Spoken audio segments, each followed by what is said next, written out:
So hey everybody, welcome to the 5-minute lesson for this month's newsletter.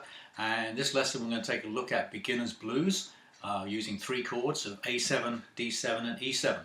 And you can do this on the acoustic guitar or the electric guitar, either way is fine. Also attached to a newsletter you'll find there's a printout which gives you this sheet. Show you in a little bit more detail here. It gives you the chord progression at the top, number of bars, which I'll talk to. And it gives you the three chords, and at the bottom here we have the three chords laid out as to how you would finger those on the fretboard of the guitar. So if you can print this out, that would really help and go through that. And let's get started with beginner's blues guitar. The beginner's blues guitar using A7 and D7 chords. We're going to be playing down here on around the first fret, second fret area. And the first chord we're going to be looking at is the chord of A7, which sounds like that. So if you printed out the diagram, you'll see that the strings we're using in this chord, we have the open A string or the fifth string. We have our second finger on the second fret of the D string or the fourth string. We have the third string being played open.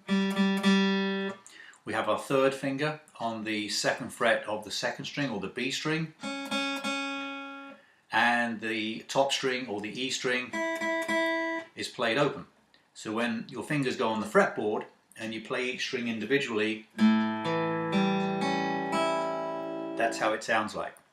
The bottom string, the E string, isn't played in this chord, and it's better to put your the hand you're playing with your rhythm in, rest that on the bottom string so it mutes and doesn't sound. So when you strum the chord from the fifth string or the A string through the chord, that bottom E string doesn't sound. Okay. So when you're positioning your fingers on the fretboard, the way you want to put your fingers on the frets is to position your finger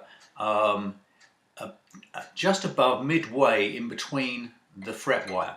So this is my second finger on the second fret here on the fourth string, and between the two fret wires here, we've got the first fret wire and the next fret wire, and I'm pushing down in the middle, as I want to be slightly more than halfway towards the next fret, the fret wire here. Okay, and I want to be able to push down so I hear that sound pretty clearly. If I get a sound like that, or it starts to buzz, take a look at where your fingers are pushing down. And make sure that they're pushing down firmly, but not too firmly, and they're not on the top of the fret. Okay, so the chord of A individually should sound like that, and play each note individually as well, so you can hear each one ring out. Sorry. So you can hear if there's any notes you need to improve on. Okay, when the chord is strummed completely, there we go. That's how the chord sounds. That's A7. The D7 chord is very similar to that. We have the fourth string or the D string played open. We have our second finger on our second fret of the G string or the third string. We have our first finger on the first fret of the B string or the second string. And we have our third finger on the second fret of the E string or the first string. So when we play the notes together, starting from the fourth string, that's how the chord sounds. And the bottom two strings in this chord, the bottom E and the bottom A string, the sixth and the fifth string, are not played in this chord, they're muted. So again, your hand needs to somehow rest across those strings, so when you're playing the chord, you're only playing the top four strings. And if you look on the diagram where there's little X's on those strings, that means that string is not played. So in some way you need to either miss that or mute it with the other hand that's playing the rhythm side. So the D7 chord sounds like that individually. When played all together, that's how the chord sounds. So we have our A7 chord, and then we have our D7 chord. The last chord we'll look at is the E7 chord, and the E7 chord is going to use all six strings of the guitar. So if you look at the diagram, our open string at the bottom, our bottom string here, or the lower string E, is open. Our second finger is on the second fret of the fifth string. The fourth string is played open. The next one is the third string, and my first finger is pushing down on the first fret of the third string. The second string B is played open, and the top string E, or my first string, is also played open. So when I play the notes individually, those are the individual notes ringing out. When you play the chord all together, there's my E7 chord. Okay? And again, if you hear buzzing notes or the notes are a little bit unclear, go back and look at your fingers, make sure they're putting down the right position. Make sure that when your fingers are coming over the fretboard, they're not too flat, so they're resting on strings. Try and have them come in more directly to the strings as possible. Okay? So we have our A7 chord, we have our D7 chord, and we have our E7 chord.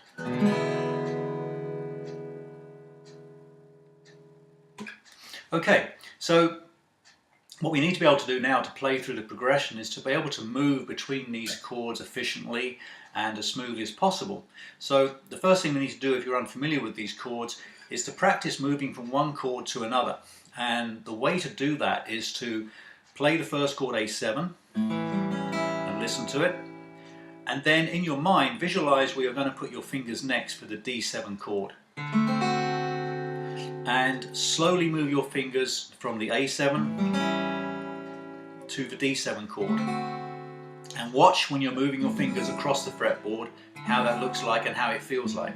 Okay? So you're moving between the A7 and D7 chords, you get familiar in how those chords sound and how your fingers are going to be positioned. And then we can practice from the A7 chord down to the E7 chord.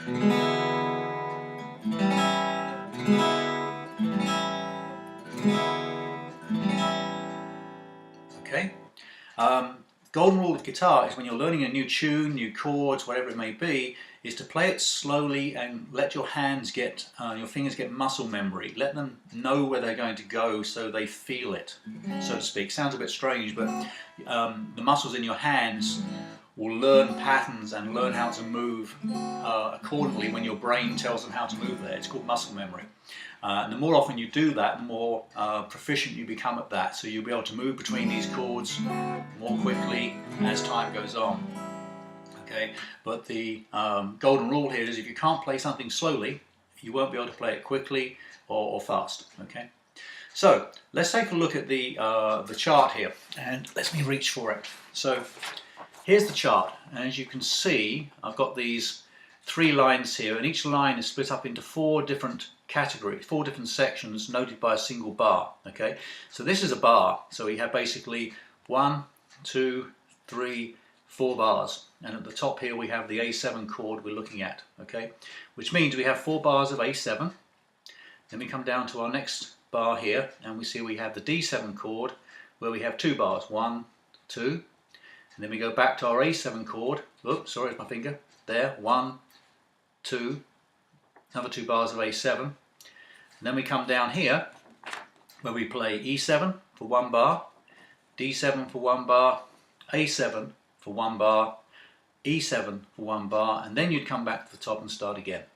Okay, so the way to do that is we can take that chord progression now and practice the chord moves. Okay, and we could count very slowly 1, 2, 3, 4, and what we could do is we could simply strum the chord on the first beat of each bar.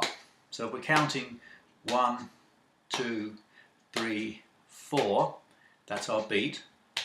Slower if it needs to be, but wherever that is, and we will play the first A7 chord, so we'll count 1, 2, 3, 4, 2, 2, 3, 4, 3, 2, 3, 4, 4, 2, 3. Now we go to the D7 and 1, 2, 3, 4, 2, 2, 3. Coming back to the A7, 1, 2, 3, 4, 2, 2, 3, 4. Now to the E7 for 1 bar, to the E7, 2, 3, back to the A7 for 1 bar. Now to E7, 2, 3, and now we go back to the beginning. Okay, so that's the beginner's blues. We have 3 chords, A7, D7 and E7. You have the diagram to look at the chords in more detail, a small practice chart, and work it up, work slowly towards it, making sure the notes are clean. Hope you enjoyed the lesson. If you have any questions, then shoot me an email and I'll get back to you. If you, on any topic you have, shoot me an email and I will get back to you as quick as I can and give you more information. If you have any questions about this lesson, please feel free again. Let me know, and I hope you enjoy it, and I hope you also enjoy this month's newsletter, and I'll see you guys soon. Thanks so much. Bye bye now.